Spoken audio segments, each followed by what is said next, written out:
Before we get into the video, could everyone please subscribe to my Endless Diary Tales channel? Thank you so much. My name is Natalie. I'm 31 years old and currently a senior manager at a tech company in Seattle. My job demands absolute focus and a strong will, something I've been honing for over 10 years since graduating from college. I wasn't born into a wealthy family, but I grew up believing that if I wanted respect, I'd have to work twice as hard as everyone else. I spent sleepless nights studying in a tiny rental room just to win a full scholarship. I had to choose between buying textbooks or dinner, but in the end, all that effort earned me a solid position at an age when many are still trying to figure things out. At work, I'm the one my boss trusts with high-stakes projects. My colleagues respect my decisiveness and resilience. My team calls me Steel Natalie, not because I'm cold, but because I'm clear, fair, and never let emotions interfere with work. But beneath that tough shell, I know I'm still just a woman who wants to be loved, cared for, and have someone's hand to hold after a long, draining day. I'd had a few relationships in the past, but they all ended quickly, partly because I was always busy, and partly because some men couldn't handle dating someone with a higher income or status. One even told me to my face, "You make me feel like less of a man." I laughed it off, but that night I sat in front of the mirror for a long time. I didn't know what I was doing wrong. Then one early spring evening, with the cold Seattle rain still falling, my close friend Ashley invited me to her husband's birthday party. I didn't want to go. I was exhausted from back-to-back meetings, and squeezing into a crowd of strangers had never been my thing. But Ashley begged, "Please, just an hour. You're my bridesmaid. Don't say no like that." I reluctantly agreed, and that's where I met Ethan. He wasn't the kind of man who swept people off their feet at first sight. He didn't stand out, didn't talk much, and didn't try to impress. But his smile, gentle and genuine, put me strangely at ease. "You're Natalie, right?" he asked, approaching as I stood alone with a glass of wine, gazing into the distance. I nodded, slightly. "How did you know?" He replied, "Ashley told me that if I saw a beautiful woman standing alone, looking like she regrets showing up, that's definitely you." I burst out laughing for the first time in weeks. We talked the whole night. It felt effortless, honest, and straightforward. He worked in HR consulting, was my age, and had also been through a few failed relationships. We shared life perspectives, told each other random things, and eventually exchanged numbers.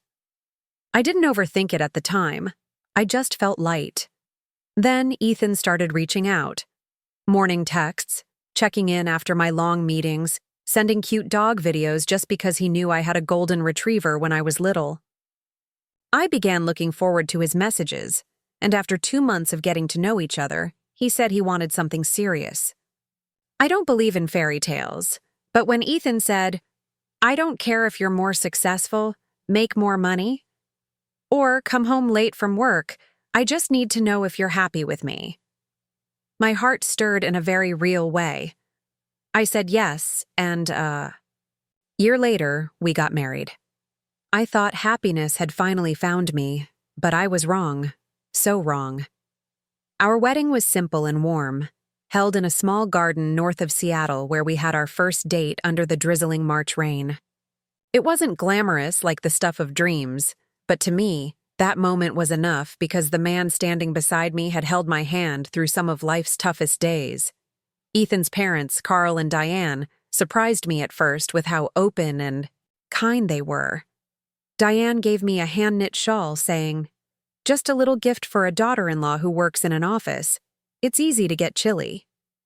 Carl would joke around with Ethan in front of me saying, "The boy is lucky to marry such a smart and strong woman."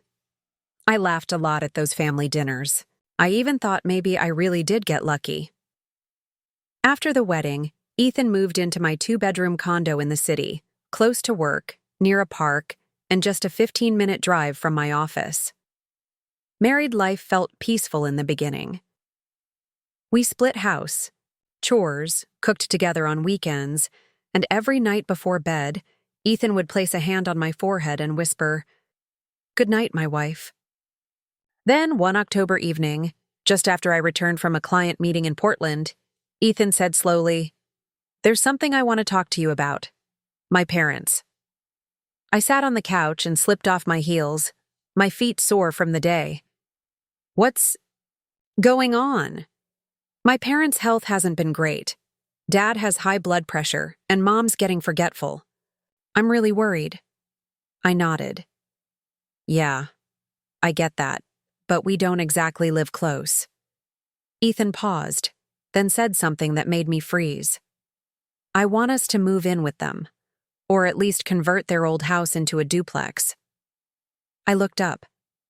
"You mean fully move in or just live nearby?" "Make it a duplex. Their house is big, has a backyard, and a solid foundation. If we renovate, we'd have our own space and still be close enough to care for them. I already talked to a friend in construction. It would cost around $100,000. I let out a breath longer than I intended. It wasn't about being selfish. I understood children had responsibilities, but the thought of giving up our independent life to live right next door to my in-laws, even with a wall between us, made me uneasy. Ethan saw that. "I know what you're thinking, but I promise no one's expecting you to play the traditional daughter-in-law. My parents are easygoing, they really like you." I didn't respond right away. I asked for time to think, and for the next week, I carried that question around like a small pebble in my shoe, barely noticeable but impossible to ignore. Finally, one Friday night after dinner with his parents, I said yes. Diane's eyes welled up. "Thank you, Natalie. I know this isn't easy for you." I smiled, but something inside me tugged, soft and nameless. A few weeks later, Ethan and I started working with the construction team he knew. I designed 2 separate living spaces connected by a shared hallway with a lockable door. From the outside, it looked like a townhome. Inside, it was 2 different worlds. Ethan was excited, choosing tiles, wall colors, and garden plans.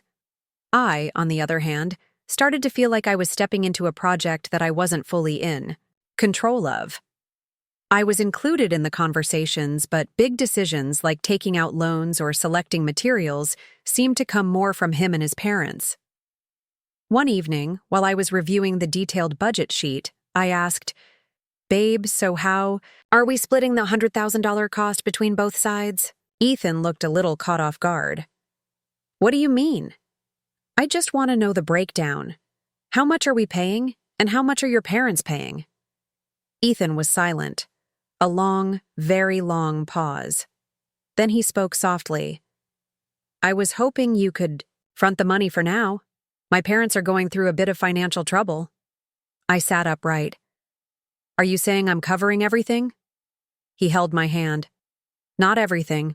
Just helping for now. I'll pay you back over time." I didn't say anything more. But inside me, a door quietly creaked open, and behind it wasn't light. I didn't yet realize that door would lead me to a truth, one that would shatter everything I believed about the word family. One weekend evening, when the renovation plans were nearly finalized and the workers had started laying the foundation, I decided to sit down with Ethan to go over the financials more clearly. Up to that point, I had fronted nearly all the initial costs: design fees, construction deposits, and material down payments. I'm not the type to nickel and dime, but I don't like being kept in the dark either. "Ethan, can you show me the total costs and the budget breakdown? I need to keep track of everything I'm paying." He looked at me and scratched his head. "Yeah, I'll check. But Natalie, there's something I should probably tell you first." I looked up, my heart slowing like I just stepped into a sudden draft of cold air. "My parents, they're actually in some debt," he said slowly. "It's not massive, but it's significant." "How much?" "About $140,000. I nearly dropped the glass in my hand. "Say that again," I said, trying to stay calm. $140,000. "For what?" "Dad invested in a coffee shop chain a while ago, but it didn't work out. Then he took out another loan to pay off the old one. It just kept rolling over, and I'm only finding out about this when the house is almost built. Then he avoided my gaze. I wasn't trying to hide it. I just thought I could handle it. But now it's all piling up. If we don't do something soon, they might lose the house. I was silent. A flood of numbers and what-ifs hit me all at once. I had already spent close to $85,000 on the renovation, and now this debt. I was in too deep. "What do you want me to do?" I asked, my voice dropping. Ethan took my hand. "I know this is a big ask, but can you help my parents? You're the only one who can save them right now. And what about you?" "Pay you back, I promise." I gave a faint smile, not because I was happy, but in that moment, I realized I wasn't just a wife. I was being treated like a financial solution. But I still loved Ethan, or I thought I did. So I said yes. I pulled $70,000 from my savings and transferred it to cover the bulk of his parents' debt. The rest I scheduled in monthly installments of $5, every payment documented with receipts and transaction records. Diane called me crying as she thanked me. Carl even emailed me a handwritten letter calling me a blessing. This family is lucky. To have you, I used to believe that. But over time, little things began to feel off. Ethan stopped contributing financially. The "I'll pay you back" never happened. Every time I brought it up, there was an excuse. Delayed paycheck, funds tied up in a project. When I asked to see his pay stub to rework our budget, he snapped, "You don't trust me? Why does it always come back to money?" Natalie, I didn't answer. I was tired, but I kept paying. A year later, after I made the 13th payment, Diane called, cheerful. "You're amazing. Almost done. In just a year, honestly. If it weren't for you, we'd be out on the street." I asked, "How much is left now?" "Just around $25,000, sweetie. You really are this family's savior." I hung up, frozen. 13 months, and I had spent nearly $120,000. No contract, no legal paperwork, just trust. Then one night, I came home early from work because a meeting got canceled and froze outside the living room door. Laughter spilled from inside. Carl's voice. "Got to hand it to Ethan. He found himself a wife who not only brings in the money but knows her place." Diane chimed in. "The debt's nearly paid off. House is renovated. That girl's a diamond in the rough." Then Ethan, with a hint of sarcasm.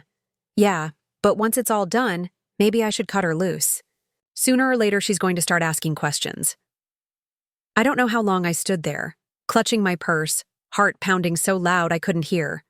But I knew one thing. This wasn't a life I was building. I was the target of a plan set, in motion long before I ever said I do. From that night on, I was no longer the same Natalie who laughed over dinner, who believed in warm hugs and silent forgiveness. I didn't scream. I didn't confront. Instead, I turned quiet, like a calm surface hiding a storm building deep below. I kept paying on time, no reminders, $5,000 a month from my savings and paycheck to cover the debt. On top of that, renovation. Bills kept trickling in like a cruel chorus on repeat. Tile invoices, painter fees, new window installations for the shared living area. All of it on me. Ethan's smile never changed. Every evening, he'd ask what I wanted for dinner. Occasionally, hug me from behind while I was cooking, rest his chin on my shoulder and whisper, "Thank you, Natalie. I know you're doing so much for this family." I'd nod, but inside I felt nothing. I began digging into Ethan's finances one Saturday afternoon while he was watching football with Carl. I quietly opened my laptop and searched for any record of income he had ever shared with me, which I suddenly realized he never had since the day we got married. I had never once seen a real pay stub. The last time I asked about it, he put his coffee cup down and said, irritated, "Why do you think I'm hiding something? You already know I don't make much. Are you accusing me now?" I didn't tell him that I wasn't just suspicious. I knew something was wrong. But without proof, I stayed silent. I kept contributing, kept covering everything. By that point, I had poured more than $110,000 into the house and his family, nearly all the money I had saved over the last 6 years. And yet, strangely, Ethan always had money for other things. A new pair of limited edition sneakers, the latest smartphone just weeks after release, a weekend fishing trip with brand new gear. I didn't know where he was getting the money, but it wasn't from me. One time I gently asked, "Could you be more transparent about our finances so we can manage things together? Because right now I'm covering everything." Ethan paused for a few seconds, then said, "You're doing it because you're good at it, not because I asked you to. If it feels like too much, then don't do it. I'm not forcing you." I gave a dry smile, the kind of smile only a woman who realizes she's being used can master. Not loud, not angry, just the smile of someone who's no longer naive. I didn't ask again after that. I also stopped sharing account numbers or balances, but I started documenting every debt payment, every material invoice, every bank transfer, every message Ethan sent, asking me to help just one more time. I didn't know what I'd use it all for, but I knew one day I would. My in-laws still acted like they adored me, still called me the little angel of the family, still brought me their homemade apple pie on weekends, as if I wasn't the one single-handedly carrying the debt they created. They didn't know I had overheard that conversation that night. They didn't know their words, from "she earns money like water" to "once the house is done, it'll be easy to cut her loose," echoed in my head every time I opened my wallet. Ethan still thought I believed in him, and I let him think so because I'd learned a strong woman doesn't need to scream to prove her power. Sometimes silence is the foundation of a perfectly calculated counterstrike. I didn't know exactly when this would end, but I knew one thing. The next time I spent money, it wouldn't be to pay off debt. It would be to buy back my freedom. One rainy Wednesday afternoon, typical Seattle weather, I got out of a sudden meeting with Korean partners and headed home 3 hours earlier than expected. I thought I'd swing by my favorite bakery for some chestnut cookies, then head home and cook dinner for Ethan, something I hadn't done in a while because of work. As I turned into our street, I noticed Carl's silver SUV already parked in the garage. Odd, since it wasn't Sunday. They usually only visited on Sundays. I quietly opened the door, leaving the hallway light off. Raindrops dripped from my hair, but I didn't notice laughter and voices floating in from the living room. That girl really is a goldmine. Ethan's and Diane's voices rang out, sharp like shattered glass. "Remember the first time I met Natalie? I couldn't believe she was the kind of woman who'd be so easy to reel in." Carl chuckled, then Ethan chimed in. "It's simple. Just act like you care. Say a few sweet things. Women like her are tough on the outside but always craving love deep down. Am I right?" "Totally," a woman's unfamiliar voice added. I'm still shocked she bought into it so easily. This house is practically hers now. Most of the debt's paid, just stretch it out a few more months and done. I froze. The air thickened like someone had filled every crack with glue. I didn't know how long I stood there, just that my hand was gripping my bag so tight my knuckles went white. Then I did the first thing that came to mind. I turned around and walked out as if I'd never come home. That night, I texted Ethan saying I had to stay at a hotel due to visiting international clients. He replied with one line, "Stay safe, love you." I stared at the message, didn't reply.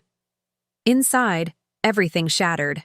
But from those shards, I began piecing together a plan.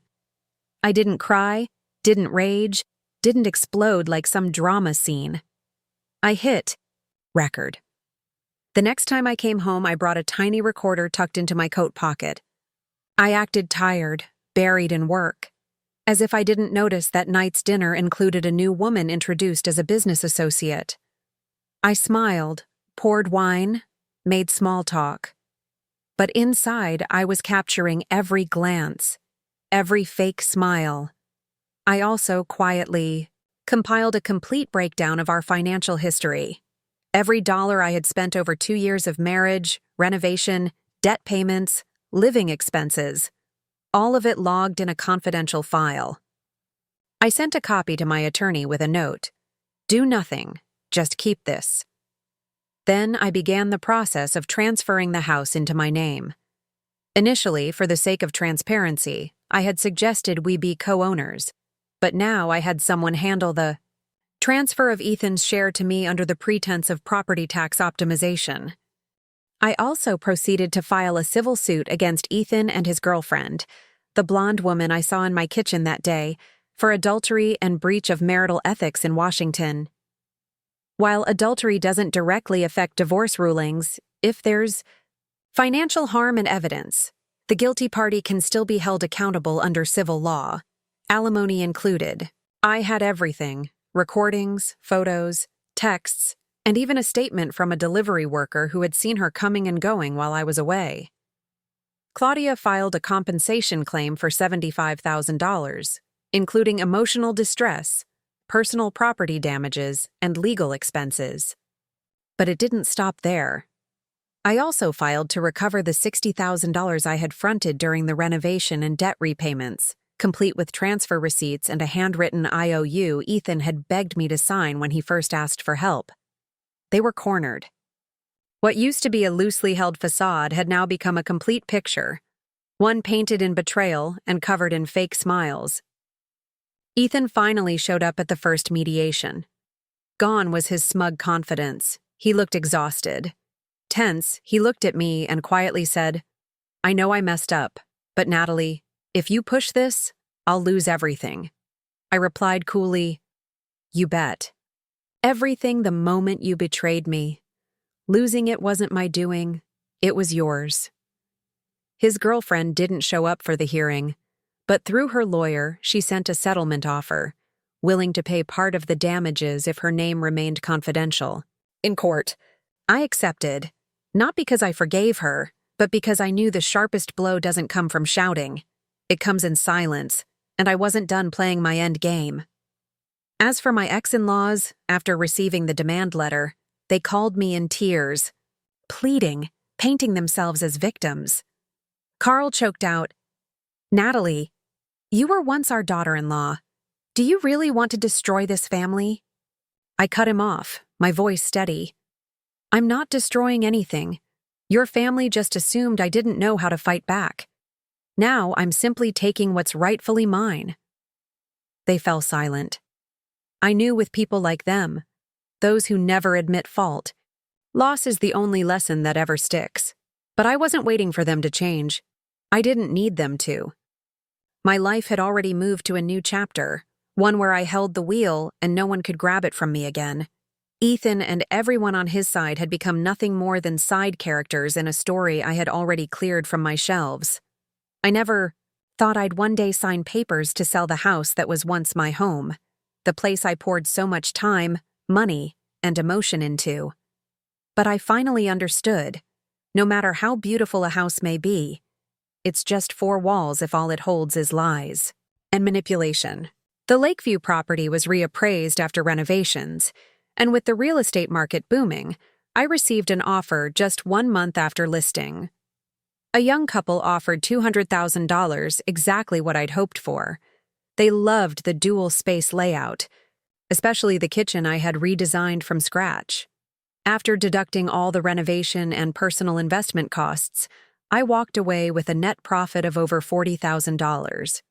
Not a huge amount considering the time and pain it cost me, but more than enough to mark a fresh start, one free from old memories. During divorce mediation, the court approved my claim for alimony compensation. Ethan was ordered to pay $35,000 over 12 months. The girlfriend, despite trying to downplay her role, had to pay $150 to avoid being publicly named in court. Carl's family, facing legal pressure, repaid the $60,000 I had fronted, not out of goodwill, but to avoid being sued for breach of signed financial agreements. All in all, I recovered over $150,000 between the house sale and settlements, but the most valuable thing I gained wasn't in dollars. After the storm, I started taking investing seriously. I used to think saving was enough. Now I know modern women need more than just stable income. We need sharp financial minds. I enrolled in a personal wealth management course, hired an independent advisor, and learned to read markets not with emotion, but with... Slowly, the pain lost its grip on me. I realized I could shape a better future on my own, without a crutch, without needing love to feel whole. One autumn afternoon, I stood on the balcony of my new apartment overlooking the Seattle waterfront, the sunset spilling golden honey across the sky. And it hit me. I was living the life the old Natalie once dreamed of but never believed she deserved. I no longer kept in touch with Ethan. I didn't care whether he and that woman were still together. That wasn't my story anymore. I had closed that book, not torn it up, not denied it, but left it exactly where it belonged, the past. My parents, who once didn't understand why I chose someone like Ethan, are now closer to me than ever. They never said, "You were right," but the look in my mother's eyes when she visited my new place said enough. My father, always the quiet type, just patted my shoulder and said, "You're stronger than I ever imagined." I smiled. I didn't need the words. I already knew I wasn't the same Natalie anymore. I am Natalie, the woman once seen as easy to use because she loved too hard. But now I love myself more than anyone else ever could. I haven't shut the world out, but I do choose carefully who I let in. Not out of fear, but because I've learned not everyone who gets close is there to lift you up. Some are just there to take what they can. And if you ask me whether I regret loving Ethan, I'll say no. Because without him, I wouldn't have learned where my limits are. I wouldn't have known how far I could go once I let go. And most importantly, I would never have discovered that sometimes the thing we most need to let go of is the very thing we once thought we couldn't live without. But I've lived, and I'm living better than ever. Natalie's story is powerful proof that love doesn't always return loyalty, but learning to love wisely, and especially to love yourself, is what matters most. After the pain, she not only reclaimed justice but emerged smarter, stronger, and more grounded. She refused to let heartbreak define her, and instead used it to build a life she finally deserves. A reminder for all of us. Letting go at the right moment is the first step to true freedom. What do you think of Natalie's journey? Did she make the right choice by standing up for her worth?